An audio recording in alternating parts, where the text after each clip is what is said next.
बिस्मिल्लाहिर्रहमानिर्रहीम। जवाब दो के साथ मैं हूं फ़ारूक वड़ाइच। हुकूमत ने एक बार फिर आवाम पर पेट्रोल बम गिरा दिया।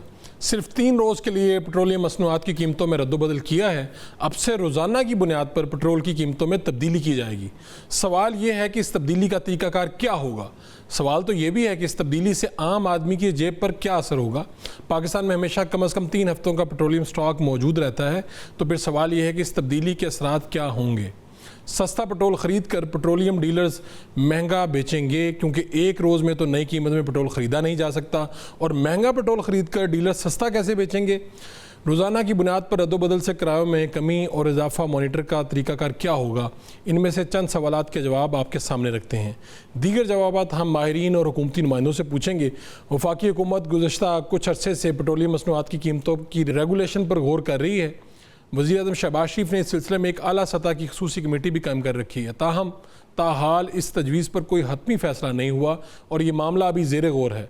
हुकूमत का मुजव्वज़ा डेली प्राइसिंग का मेकनिज़म, यानी रोज़ाना की बुनियाद पर कीमतों के तयन के निज़ाम के तहत मुल्क में पेट्रोल और डीज़ल के नरखों का फ़ैसला हफ्तावार बुनियादों की बजाय रोज़ाना की बुनियाद पर सिंगापुर की मार्केट और इंटरबैंक में अमरीकी डॉलर के मुकाबले में रुपये की कदर के ऐन मुताबिक किया जाएगा।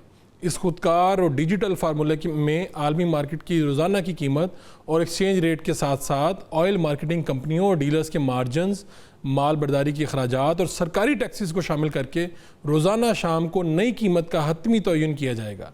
इस मुजव्वज़ा निज़ाम के तहत रोज़ाना रात 12 बजे मुल्क भर के पेट्रोल पंपों पर नए रेट्स खुदकार तरीके से लागू होंगे, जिसके लिए ओगरा का खुदकार सॉफ्टवेयर पेट्रोलियम कंपनियों और डीलर्स को शाम के वक्त ही नए रेट्स डिजिटल लिंक के ज़रिए मुंतकिल कर देगा। हुकाम का ये भी कहना है कि इस रोज़ाना की तब्दीली से जहां सार्फिन को 15 दिन बाद एक साथ 15 से 20 रुपए का बड़ा माली झटका बर्दाश्त नहीं करना पड़ेगा, वहां कीमतें बढ़ने के खौफ से मार्केट में होने वाली मसनूई ज़ख़ीरा अंदोज़ी और ब्लैक मार्केटिंग का भी खात्मा मुमकिन हो सकेगा। इस मामले पर आगे चल के बात करेंगे। शो के आखिर में सिंध में बच्चों पर बढ़ते हुए HIV केसेस पर बात करेंगे, लेकिन आगाज़ हम करें तहरीक इंसाफ की एहतजाजी सियासत का। मुज़ाकरात होंगे या मुज़ाहमत का रास्ता अख्तियार किया जाएगा। जलसे की बात हो रही है, और फिर जो कौमी असम्बली में राहदारियों में मुलाकातें कुछ हो रही हैं, कुछ स्पीकर कौमी असम्बली के साथ मुलाकातें इनफरादी लोगों की हो रही हैं, इसमें से क्या नताइज बरामद होंगे। तो हमारे साथ फैसल चौधरी साहब होंगे और रहनुमा पाकिस्तान तहरीक इंसाफ हमारे मुज़फ़्फ़र रहमान होंगे, वज़ीर मुमलिकत है। जनाब फैसल चौधरी साहब, ये बताइएगा कि क्या जनाब ये तहरीक इंसाफ जो है अभी जलसा करने जा रही है, क्या आपको लगता है कि स्टेज पे कुछ जलसे से कोई असरात मुरतब होंगे या मुज़ाकरात वाला रास्ता ठीक है? देखिए सर, जहाँ तक तो एहतजाज का ताल्लुक है और स्ट्रीट मूवमेंट जिसको ये कहते हैं, उसके तो फ्रैंकली स्पीकिंग उसका माहौल नहीं बना सके अभी तक PTI की जो मौजूदा लीडरशिप है और इवन फैमिली भी।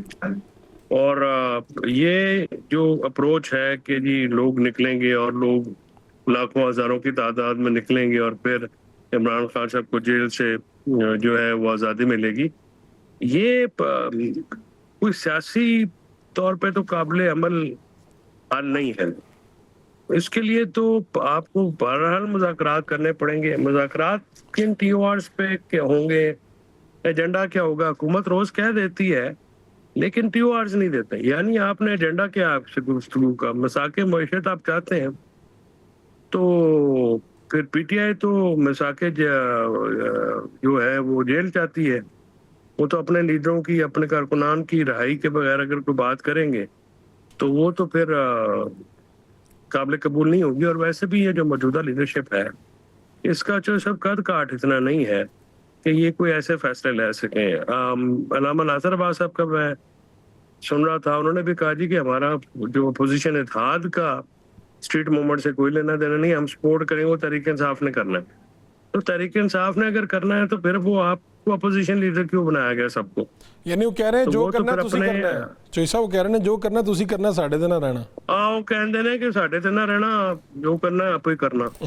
तो बुनियादी तौर पे तो फिर देखिए ना, ये गलत फैसले उस वक्त भी खान साहब से कहा था कि आपने पार्टी के अंदर भी आप गलत फैसले कर रहे हैं, आप सियासी तौर पे भी गलत फैसले हो रहे हैं, और ये चीजें जो हैं ये आपको कॉस्ट करेंगी, हमें भी कॉस्ट कर रही हैं, करेंगी। ठीक है, और वो साबित हो गया। 1.5 साल बाद देखिए ना, जो हम आपसे 1.5 साल पहले बात करते थे, सारे वही बात कर रहे हैं। कि जी ऐसे कर ले वैसे कर ले पूरा। ठीक है। लेकिन टाइम अभी अभी ये क्या प्रॉब्लम है, एस्टेब्लिशमेंट को क्या इशू है या क्या मजबूरी है कि वो आपके साथ बात करें? कोई किसी किस्म की इमरान खान साहब से ना बात हो रही है, ना हुई है, ना होगी। अभी अभी कोई सही माहौल ही नहीं है कोई उसका। और जो हुकूमत है वो तो चले, वो अब एक किस्सा है, मैं नहीं सुनाना चाहता, तो जब आप कहेंगे मैं सुना भी दूंगा। चलें, इससे तो ये तो बस हुज़ैफा साहब की बात के बाद मैं आपसे वो एवें किस्सा सुनना भी चाहूँगा, ज़रूर सुनना जुम्मा चाहूँगा। जाहिद नाल है ना। हुज़ैफा रहमान साहब, ये आपने क्या कर दिया एक इतनी बड़ी पार्टी के साथ कि अब वो माहौल भी नहीं बना पाते एहतजाज का, और यानी इनके लोग मौजूद हैं जब हम लोगों के पास नहीं जाते नहीं, हैं। इन्होंने नहीं किया चौधरी साहब, इन्होंने नहीं किया। ये तो अपना कुछ नहीं कर सकते थे, इन्होंने क्या करना? अच्छा, इन्होंने नहीं किया, जो किया तहरीक इंसाफ ने खुद ही वो किया अपने इन्होंने साथ। वास्ते इख्तियार ही नहीं है। जब आप गलत फैसले करेंगे, गलत लीडरशिप लगाएंगे, आप गाड़ी चलाने के लिए खोता गाड़ी का ड्राइवर रख लेंगे, तो फिर वो गाड़ी तो ठुकेगी ना जी। हुज़ैफा रहमान साहब, आप बाकायदा इन्हें क्यों नहीं बताते कि जी मुज़ाकरात होंगे, ये एजेंडा होगा, इस तरह से हम आपको करेंगे, ये आगाज़ होगा, फिर इस तरह से हम आगे बढ़ेंगे? गाड़ी वहीं पे रुकी हुई है जहाँ पे पिछले 1.5-2 साल से रुकी हुई है। जी, बहुत शुक्रिया। बड़ा साहब, गुज़ारिश ये है कि बिल्कुल मैं फैसल चौधरी साहब से इत्तेफ़ाक करता हूँ कि कोई दूसरी सियासी जमात किसी सियासी जमात को ना ख़त्म कर सकती है और ना ही उन्हें किसी से रोक सकती है। सियासतदान जो है वो एक स्विमर की तरह होता है, वो डाइव करता है पानी में, बॉटम को टच करता है, फिर ऊपर आ जाता है। अगर वो खुद डूबना ना चाहे तो उसे कोई नहीं डुबो सकता। तो तहरीक-ए-इंसाफ अगर डूबी है या डूबने जा रही है या इस वक़्त जिस सूरत-ए-हाल का भी शिकार है, तो ये खुद बानी तहरीक-ए-इंसाफ की पॉलिसीज़ हैं। उसके बाद जो उनकी अपनी पार्टी है, उनकी पॉलिसीज़ हैं। अगर बानी तहरीक-ए-इंसाफ जमहूरी अमल से ना उतरते और अदम एतमाद के बाद उसी पार्लियामेंट में मौजूद होते, केपीके में उनकी हुकूमत थी, पंजाब में उनकी हुकूमत थी, 24 के अंदर जो है या 23 में जो भी टाइम पीरियड था उस वक़्त इलेक्शन होते, तो लामहला तहरीक-ए-इंसाफ सिस्टम में पहले नंबर पर ना सही दूसरे नंबर पे मौजूद होती। लेकिन बानी तहरीक-ए-इंसाफ ने, जिसको वो मुज़ाहमत कहते हैं, उन्होंने एक मुसल्लह जद्दोजहद का रास्ता अपनाया। उसके बाद आपने देखा कि सीरीज़ ऑफ इवेंट्स हैं, 9 मई हुआ, 26 नवंबर 2024 हुआ।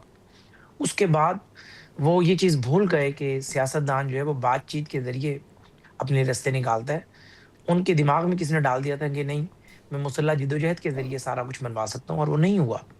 अल्टीमेटली बानी तहरीक-ए-इंसाफ की जो सोच है, उसको शिकस्त हुई है कि आप ठीक है, अवामी वोट बैंक भी रखते होंगे, लेकिन अगर आप ये समझें कि सिर्फ़ मैं अकेला ही मकबूल हूँ और मैं डंडे के ज़ोर पर या मुज़ाहमत के ज़रिए या मुसल्लह जद्दोजहद के ज़रिए सामने वालों को कुचल कर कुछ भी कर सकता हूँ, तो बेसिकली वो सोच जो है वो डिस्करेज हुई है। तो ठीक। बाकी हम आज भी चाहते हैं मुज़ाकरात हों, और उसके लिए तहरीक-ए-इंसाफ खुद संजीदा नहीं होती। आप किसी दिन ऑफ द रिकॉर्ड, वैसे आप ऑन द रिकॉर्ड भी अच्छे इंटरव्यूज़ कर लेते हैं।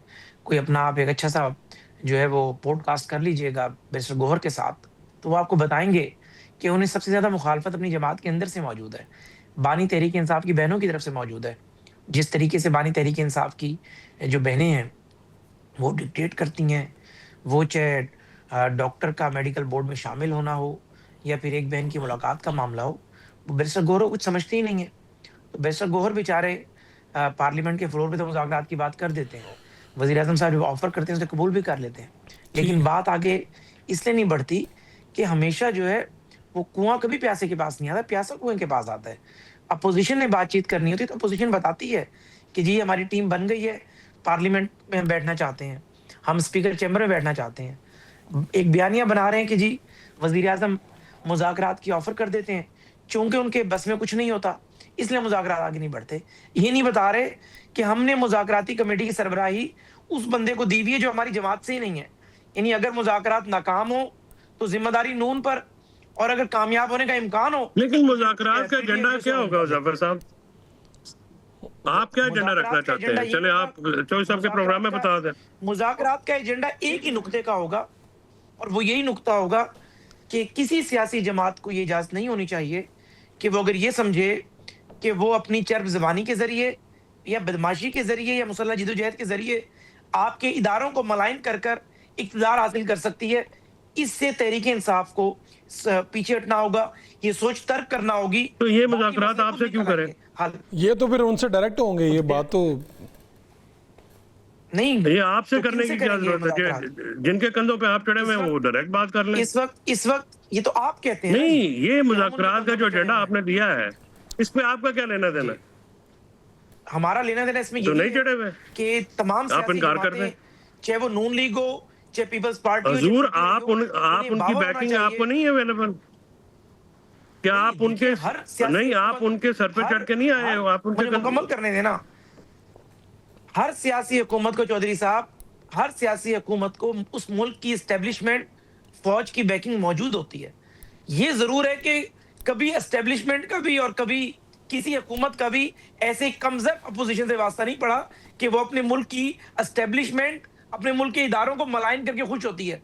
कभी पीपल्स पार्टी, कभी नून ने इस तरह बरमला तनकीदें शुरू नहीं की, इस तरह मिस्टर एक्स वाई जी नहीं बनाया, इस तरह न्यूट्रल जानवर नहीं बनाया। ये रिकॉर्ड तो आपकी जो बातों की सपोर्ट आपको तकदीर करता है मौजूद ना थी, जी। सुन लें, जो जो सपोर्ट मरियम आपको मौजूद थी, नवाज शरीफ और जो इनकी बात- सबकी तकरीरें हैं, वो आपके जो मैं मौक़िफ़ नहीं- है उसकी नफी मैं करती उसमें हैं। नहीं जा रहा।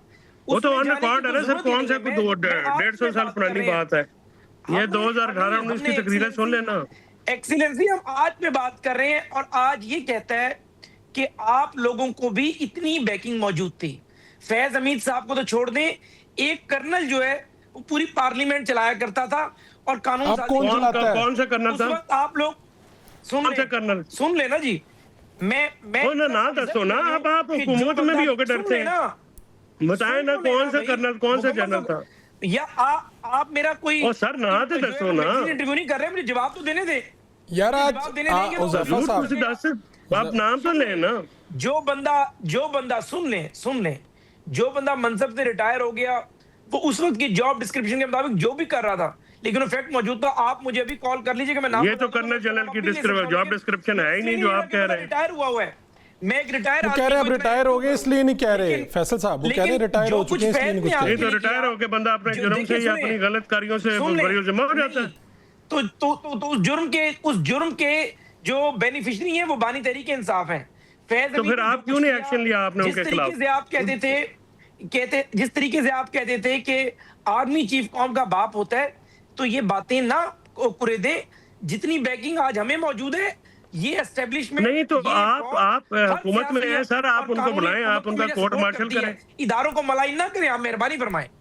चलें नहीं, आप कोर्ट मार्शल तो करवाएं सब ना आगे- उनका, जिन्होंने ये हरकतें की तो हैं, सब क्यों ना की? कोर्ट मार्शल की बातें किया करें, फिर इस तरह से ना मामलात ख़राब हो जाते हैं। आगे बढ़ते हैं थोड़ा उज़ैफा सा। डर जाता है। नहीं वो अच्छा उज़ैफा साहब, ऑन रिकॉर्ड तो ये बात मौजूद है ना। ये आज उस वक्त मियाँ साहब बाहर बैठ के, बाजवा साहब हाजिर सर्विस थे, DGI हाजिर सर्विस थे, उनके बारे में बयान तो मौजूद है उनके ऑन रिकॉर्ड। मैं उस जलसे में मौजूद था गुजरांवाला कवरेज के लिए, तो ये तो नहीं, सब कुछ ख्वाजा होता आसिफ रहा। साहब की, देखिए, स्पीकर साहब की तकरीरें भी जो है सब मौजूद है। मौका दें तो अभी जवाब दे दें। जी जी जी जी देखिए, बात यह है कि सियासतदान बहुत तल्ख तजर्बात करता है, तलखियों से गुजरता है और किसी जगह पर उसका टेम्परामेंट लूज भी हो जाता है, ठीक है। और वो जो एस्टेब्लिशमेंट के सियासी किरदार अदा करने वाले कैरेक्टर्स होते हैं उनका नाम भी ले देता है। बानी तहरीक इंसाफ से मसला क्या हुआ कि बानी तहरीक इंसाफ ने नाम और राग तो 2 साल अलापा है, 2022 से शुरू हुए और उसके बाद 23 के एंड तक अलापते रहे। बानी तहरीक इंसाफ ने तो पूरे इदारे को ऐसे बना दिया जिस तरह उनकी कोई ज़ाती दुश्मनी चल रही हो। बानी तहरीक इंसाफ ने तो 9 मई और फिर 26 नवंबर और आज तक, अगर आज भी वो अपनी चीज़ों से पीछे हट जाएं, शायद कहीं ना कहीं उनके लिए कबूलियत आ जाए। लेकिन बानी तहरीक इंसाफ गिला सियासतदान 1 दफा करता है, 2 दफा करता है, 3 दफा आप करता कह है। रहे हैं इंतहा कर बानी दी, तहरीक इंसाफ ने तो- बानी ने इंतहा कर दी। ठीक है, यहाँ पर एक ब्रेक लेते हैं, ब्रेक से वापस आएंगे तो ज़फ़र रहमान साहब से बात करते हैं। ये क्या सिस्टम बना रही गवर्नमेंट, कैसे काम करेगा, पेट्रोल का रेट रोज़ तय होगा, फिर आवाम तक समरात कैसे पहुँचेंगे। एक शॉर्ट कमर्शियल ब्रेक।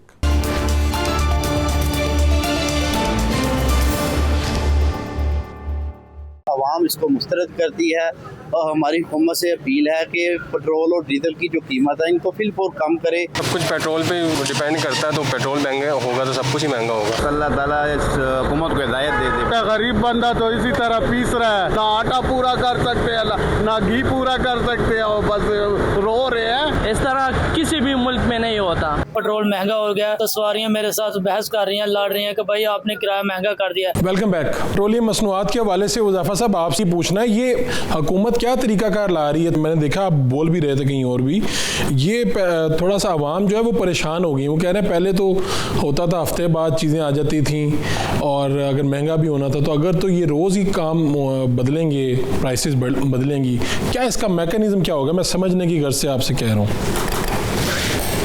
देखिए बिल्कुल बड़ा सब गुजारिश ये है कि पूरी दुनिया में एक तो ये मैकेनिज्म मौजूद है, कोई नया नहीं है। पाकिस्तान में इस पे ज़ाहिर है ये तनकीद ज़्यादा इसलिए हुई कि हमारी पब्लिक में परसेप्शन मौजूद है कि जब कीमतों का तयन 15 दिन या 7 दिन बाद होता था, तो अगर कीमतें नीचे आती थी तो उसका पॉजिटिव इम्पैक्ट जो है वो आवाम को मुंतकिल नहीं हो पाता था। जो स्टॉकिस्ट हैं, चाहे वो ट्रांसपोर्ट सेक्टर में हों, चाहे वो आपके तामीराती शोबे में हों, चाहे सनती शोबे में हों, चाहे सरिये की कीमत हो, चाहे सीमेंट की कीमत हो, चाहे शेखोरदनोश की कीमतें हों, कि वो एक दो ऊपर जाके नीचे नहीं आती थी।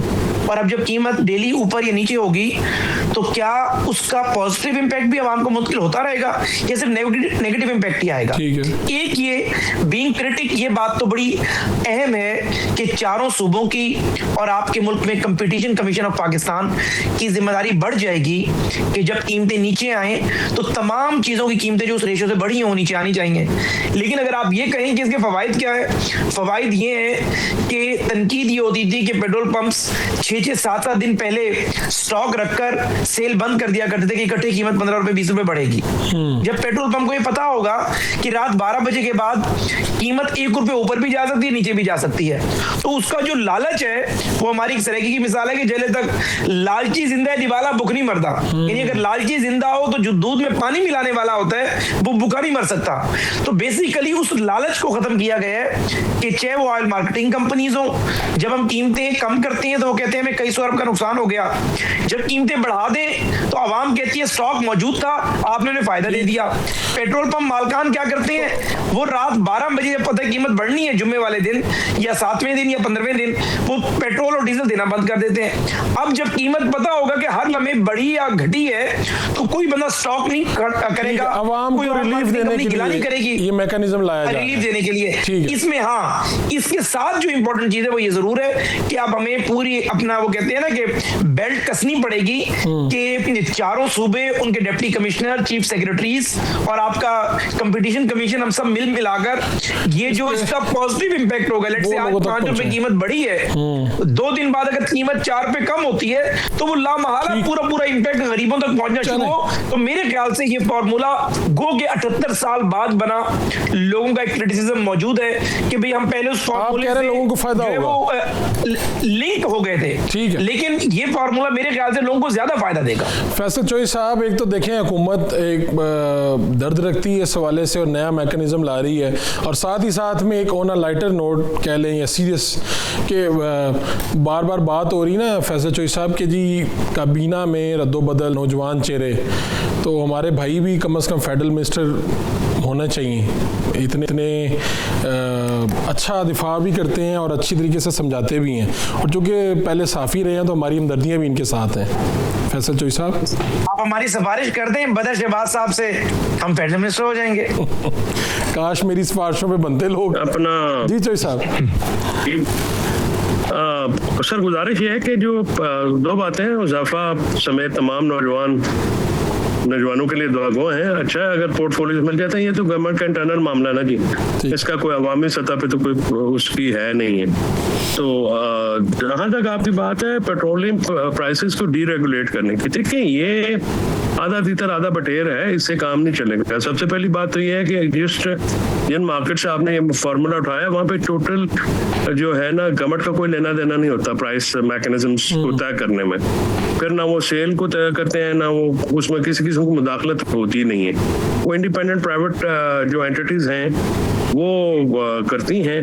तो फ्री मार्केट इकोनॉमी का जो कॉन्सेप्ट है वो पाकिस्तान में तो हुकूमत अगर आटा और ये चीज़ें नहीं करेगी तो, और ये तो फिर खुद क्योंकि इनके जो स्पॉन्सर्स हैं उस तरह से वो मामलात बढ़ जाएंगे। तो ये इसका जो फार्मूला है ये इसकी इम्प्लीमेंटेशन का कोई गवर्नमेंट के पास मेरा नहीं ख्याल कि मैकेनिज्म है, और ये बैकफायर करेगा।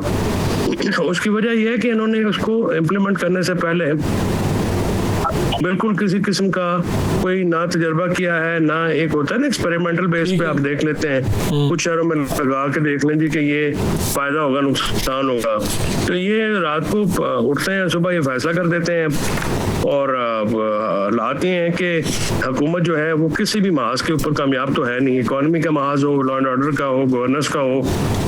आप देखिए कि जिम्मेदार हों, दुकानदार हों, कारखानेदार हों, तनख्वाहदार हों, सारे जो हैं वो इस वक्त मुआशी तौर पे तो बहुत दिगरगूं हालात हैं मुल्क में। फॉरेन डायरेक्ट इन्वेस्टमेंट आई नहीं है, 1 टके का, 1 धेले का। उसकी वजह ये है कि जब इनके अपने जो हुक्मरान खानदान हैं उनके पैसे बाहर होंगे तो साहब दूसरे तीसरे लोग क्यों लाएंगे पाकिस्तान में पैसे। 5 बजट ही पेश कर चुके हैं। 5 बजटों के बाद हालात ये हैं कि इनको IMF से छुटकारा पाने का इनका कोई ऑल्टरनेट प्लान है ही नहीं। ये क्या कहते हैं जी कि ठीक है सानू पैसे दे जाओ, हम जहाज लिए जाएं, हम सैरे किए जाएं और आप जो है गरीबों की बेल्ट टाइट करी जा रही है। गरीबों को तो गले में पंधा आ गया जी, बेल्ट वो जो है वो तो पंधा हो गया। ये जो मैकेनिज्म ला रहे हैं चलेगा नहीं, ये क्योंकि हुकूमत की इस तरह गिरफ्त ही नहीं है। पहले कैसे चलेगा सर, मुझे ये बताएं ना कि ये ऑयल रिफाइनरीज हैं, ये वहां से सप्लाई होता है। आप 24 घंटे में बाज़ इलाकों में तो सप्लाई पहुंचती भी नहीं है ना जी। तो आप कैसे, इसका मैकेनिज्म क्या होगा? मैकेनिज्म तो जरा गवर्नमेंट बताएगी ना जी। जिन्होंने ये फार्मूला लगाया है, जो फार्मूला इन्वेंट करता है, बनाता है, बताएगा तो चौसा वही ना। हमें, मुझे तो समझ में नहीं आ रहा, आपको समझ में आ रहा है तो बताएं। मतलब अगर फॉर एग्जांपल कराची से या वो चलती है, अटक से कराची जाता है तेल, तो वो तो 3-4 दिन में पहुंचेगा, तो फिर वहां पे पहुंच के क्या कीमत होगी? तो ये चीजें बड़ी ये कॉम्प्लिकेटेड है ना। इसको आप ऐसे ही उठ के जो है वो सुबह ख्वाब रात को देखें और सुबह इम्प्लीमेंट कर रहे हैं, ऐसा नहीं होता ना। इसी वजह से तो ये हुकूमत जो है ये बुरी तरह नाकाम है। ठीक हो गया फैसल जोशी साहब, बहुत शुक्रिया आपका। उज़ाफ़र रहमान साहब बहुत शुक्रिया।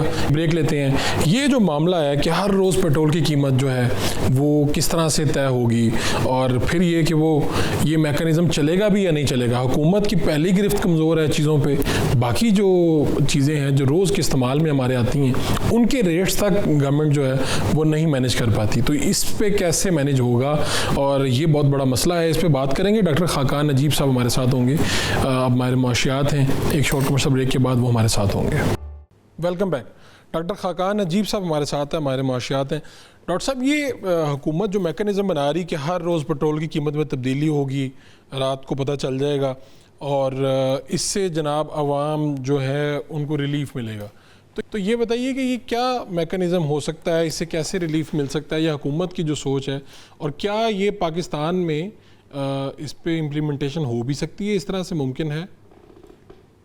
बिस्मिल्लाह। एक तो बात यह है कि ये सारी पाकिस्तान की जितनी भी गुफ्तगू है ना एनर्जी पे, वो आके रुकती है इस चीज़ पे कि कीमतें क्या होनी चाहिए।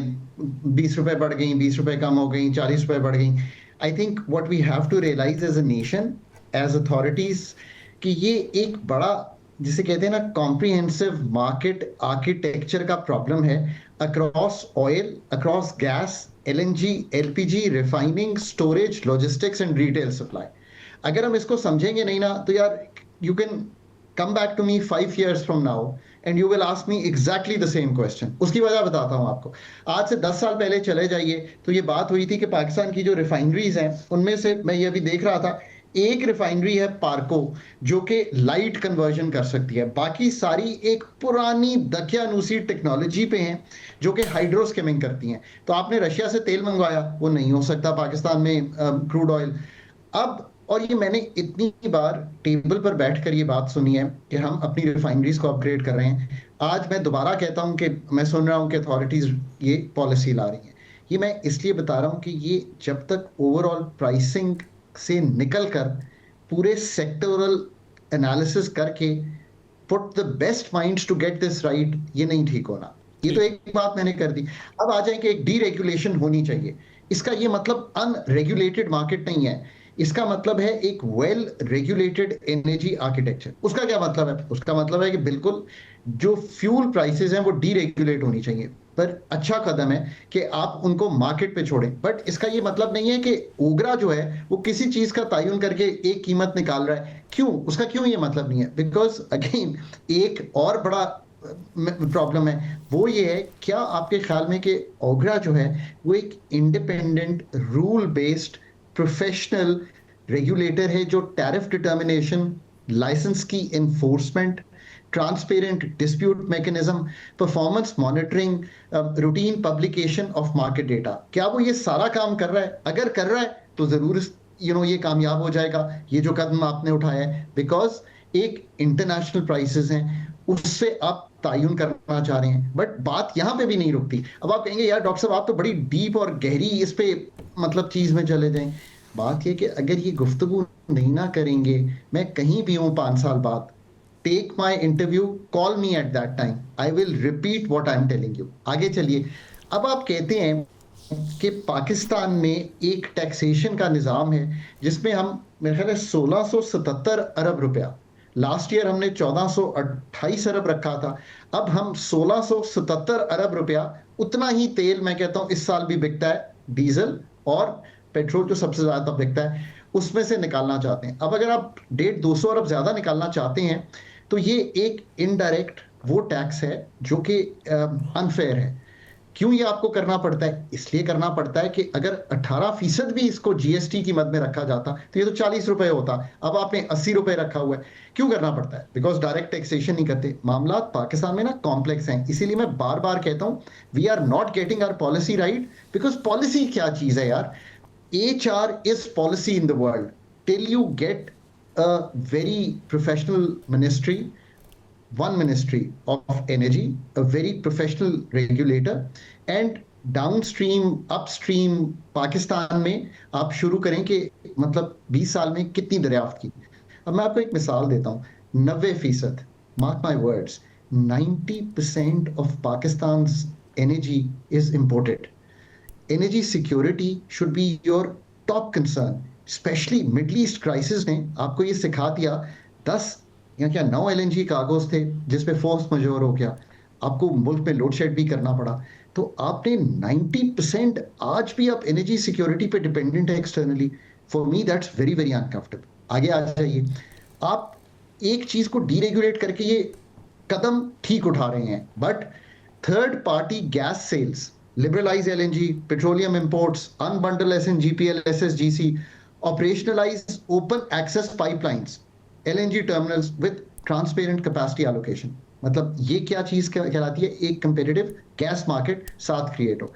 फिर मुझे आप बता दीजिए ना, मैंने कितनी दफा ये बात कह छोड़ी है कि यार मतलब एक स्टडी हुई थी आज से पता नहीं कितने साल पहले, और उसमें ये तय हुआ था, आई थिंक कोविड के बाद हुई होगी, कि हमें स्ट्रेटेजिक रिजर्व्स बिल्ड करने के क्या तरीके हैं। मतलब हम किसी को कह सकते हैं वो पाकिस्तान में स्ट्रेटेजिक रिजर्व्स रखे, यहाँ से बेच ले दुनिया को, कभी हम यूज करना हो तो हम कुछ 10-20% मांग लें, या हम मेंटेन कर सकते हैं। जब कोविड के बाद अभी गए तो 21 दिन के कमर्शियल रिजर्व्स थे। Let's get that right, right? I mean we can't have एक मुल्क जो कि इतना बड़ा इंडिपेंडेंट है दुनिया पे, रनिंग ऑन 21 दिन के commercial reserves with zero strategic reserves. You know, I am very very sure कि energy sector ठीक हो सके। नहीं अभी आपको, because you know this subject is too important for us to leave it there. अब renewables, electrification of vehicles, industrial efficiency, virtual LNG, competitive gas to industry availability, ये सब वो डीपर काम है जो आपको करने। फिर आपने कार्बन लेवी 2.5 से 5 रुपए कर, चलो इससे क्या 100-150 अरब कलेक्ट होगा, क्या करना है उसको? Is it going to become जो हमारे मेन स्ट्रीम पैसे हैं, या is it going to you know really do something about the whole thing?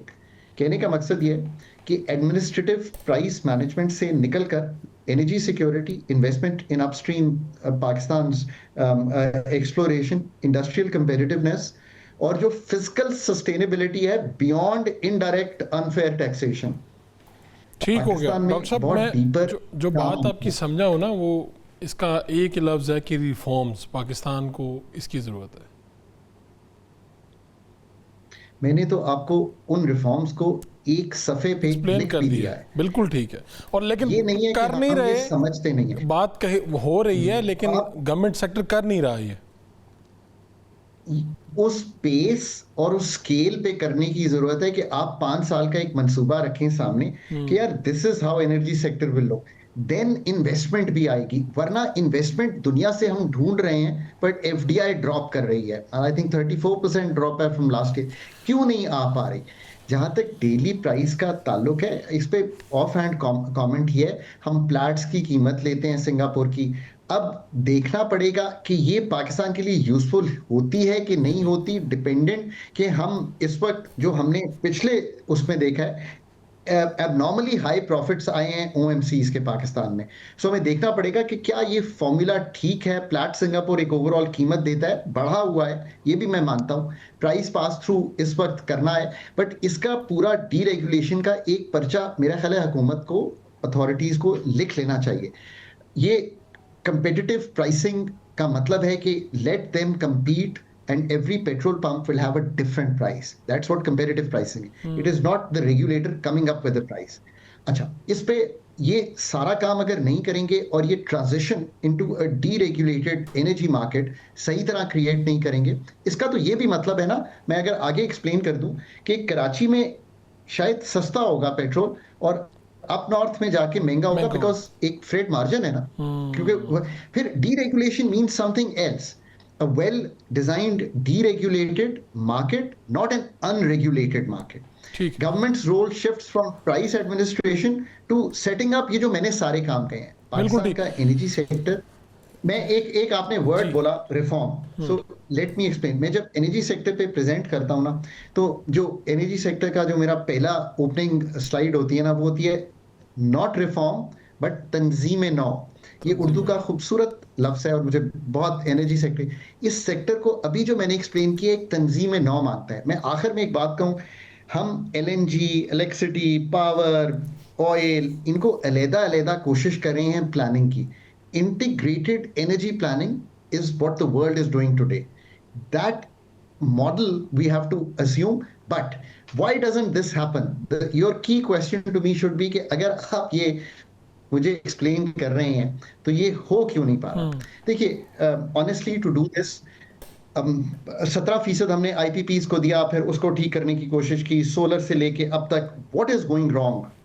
देखिए, जब तक आप best policy minds, regulatory, legal, financial, engineering and industry minds इकट्ठे नहीं करेंगे तब तक into creating these kinds of papers, तब तक ये नहीं होगा। ठीक हो गया। डॉक्टर खाकान नजीब साहब, आपका बहुत शुक्रिया।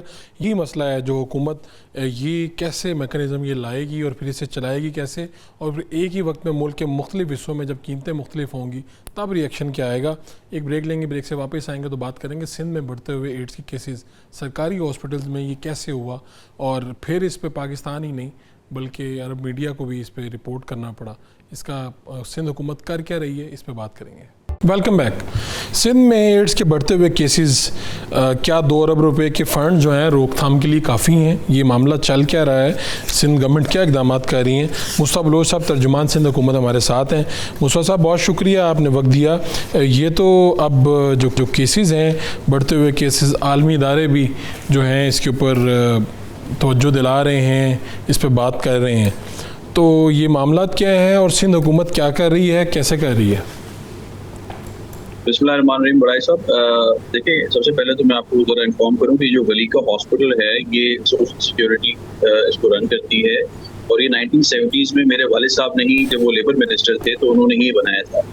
और ये भुट्टो साहब का एक विजन था कि कराची का जो मजदूर तबका है उसको मुफ्त इलाज मिले।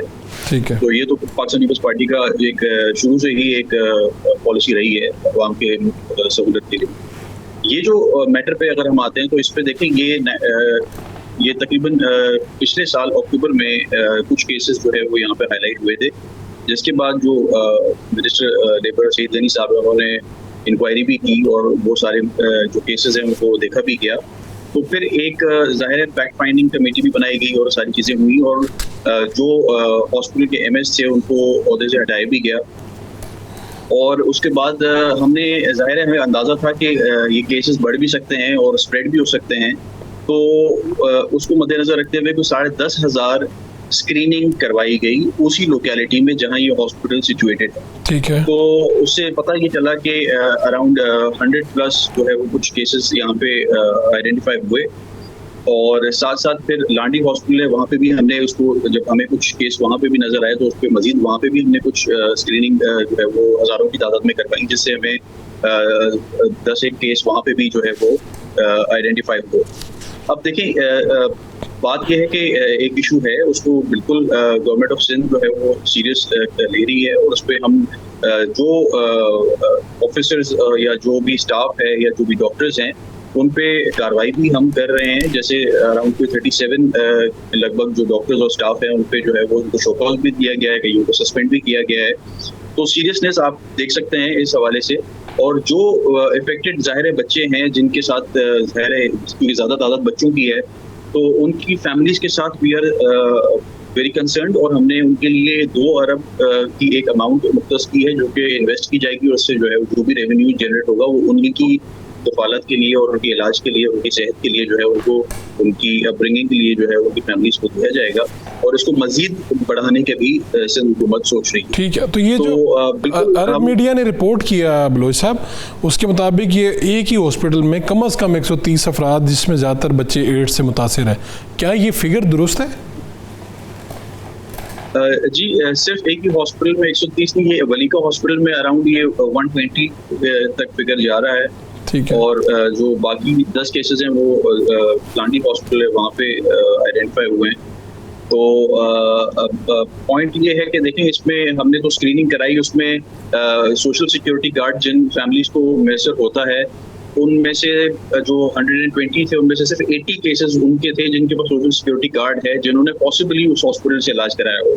बाकी जो केसेस थे दे आर लाइक जिनके पास सोशल सिक्योरिटी गार्ड नहीं है वो उस हॉस्पिटल में इलाज नहीं करवा सकते। तो पॉसिबल है कि उनको इन्फेक्शन, लेकिन फिर भी वी आर कंसिडरिंग क्योंकि लोकेलिटी वही है, तो मे बी उन्होंने उस हॉस्पिटल से इलाज करवा लिया हो या वहां से स्प्रेड हो गया हो, तो वी आर कंसर्निंग कि वो वहीं से ही स्प्रेड हुआ है। आप लोग तो बड़े परेशान हुए होंगे कि देखें ना, सरकार का हॉस्पिटल, सरकार इलाज दे रही है और सरकार ही एड्स दे रही है। देखें मैं बड़ाई साहब आपको एक बात बताऊं, सिंध हुकूमत 50 लाख से 1 करोड़ तक का मुफ्त जिगर का ट्रांसप्लांट करा रही है। सिंध हुकूमत मुफ्त साइबर नाइफ के जरिए कैंसर का इलाज करवा रही है। सिंध हुकूमत मुफ्त हार्ट की सर्जरीज और एंजियोग्राफी, एंजियोप्लास्टी, जितने भी हार्ट की ट्रीटमेंट्स है वो मुफ्त सर्विस करा रही है। और वो आप किसी दिन अपनी टीम को भेज के हॉस्पिटल में देख सकते हैं, गंबर्ट इंस्टीट्यूट में जो है वो मुफ्त जिगर का ट्रांसप्लांट हो रहा है। जब हम इतनी एक्सपेंसिव इलाज मुफ्त में कराएंगे, आपको क्या लग रहा है कि एक 100-200 की सिरिंज के लिए जो है वो सिंध हुकूमत कोई कोई इसमें वो करेगी? बात यह है कि ये गफलत हुई है एक जो लोकल एडमिन थी हॉस्पिटल की, उनमें से जो स्टाफ था और जो लोकल वहाँ पे हॉस्पिटल के एमएस थे या डॉक्टर्स थे, उनकी गफलत थी, जिन पे कार्रवाई हो चुकी है, मजीद हो रही है और आइडेंटिफाई हो भी रहा है। और साथ साथ आप देखेंगे कि इस तरह के चीज़ों पे मोर एफिशिएंट तरीके से हम जो है वो कोशिश करेंगे कि कोई गुंजाइश ही ना हो इस चीज़ की। बिकॉज देखिए ये सारे बच्चे इनका फ्यूचर है, हम कभी भी नहीं चाहेंगे किसी एक बच्चे के साथ भी इस तरह का हादसा हो। और सिंध हुकूमत ने आज तक, आपको पता है हमारी गवर्नमेंट की जो एक हमेशा से पॉलिसी रही है मुफ्त इलाज और बेहतरीन मेयार का इलाज देने की। तो ये एक केस सामने आया है जिसपे हम बिल्कुल अग्रेसिव तरीके से हम डील कर रहे हैं। हमने कोई चांस भी नहीं छोड़ रहे कि ये आप स्प्रेड हो या खुदा न खास्ता जो है वो किसी और बच्चे। आपने गफलत पे 37 डॉक्टरों और अमले को शोकॉज नोटिस जारी किए हैं आपने? जी, ये किया आपने। कुछ सस्पेंड भी हुए हैं, अच्छा, और शोकॉज भी हुए हैं, और उस पे जाहिर है एक इंक्वायरी चल रही है, और उस पे चीफ मिनिस्टर साहब खुद भी जो है वो सीरियसली उसको एक एक चीज़ को मॉनिटर कर रहे हैं, वो देख रहे हैं। क्योंकि हमारी बिल्कुल देखें, हमारी बिल्कुल कोशिश है कि कोई एक भी बच्चा, कोई एक भी शख्स, चाहे वो HIV हो, चाहे वो हेपेटाइटिस हो, चाहे वो कोई और ऐसा मर्ज हो, उसमें मुब्तला ना हो और उनको सेहत के अच्छे मौके मिले, बेहतर मौके मिले। बहुत शुक्रिया आपका मुस्तफ़ा बलोच साहब, आपने सिंध हुकूमत का मौक़िफ़ जो है हमारे सामने रखा। ये बहरहाल जाते जाते एक बात ये है कि जिस हुकूमत के ज़िम्मे आपका इलाज हो और मुफ्त इलाज आपने करना हो, और आप इलाज के साथ अगर उसे बीमारी दे दें, उसी मरीज़ को जो आपके पास अपनी बीमारी का हल ढूंढने आया था, आपने उसे एक नई बीमारी और मोहलिक बीमारी दे दी, तो ये बहुत बड़ा सवालिया निशान है। और इसमें फिर आप शोकाज नोटिस दिया, अभी तो हमने देखा पीछे भी क्या होता है, गुल प्लाज़ा वाक़या अभी तक क्या हुआ, कैसे हुआ, कुछ समझ में नहीं आता। तो ये इतनी बड़ी तादाद में जो अफराद हैं वो एड्स से मुतासिर हो गए, और फिर हमें पाकिस्तानी मीडिया तो बोल ही रहा था, पूरी दुनिया का मीडिया इसके ऊपर आ गया, अरब मीडिया ने इसे रिपोर्ट किया। तो संगीनी हालात की है कि हमें बाहर से लोग बता रहे हैं कि आपके मुल्क में क्या ख़राब हो गया, कैसे हो गया।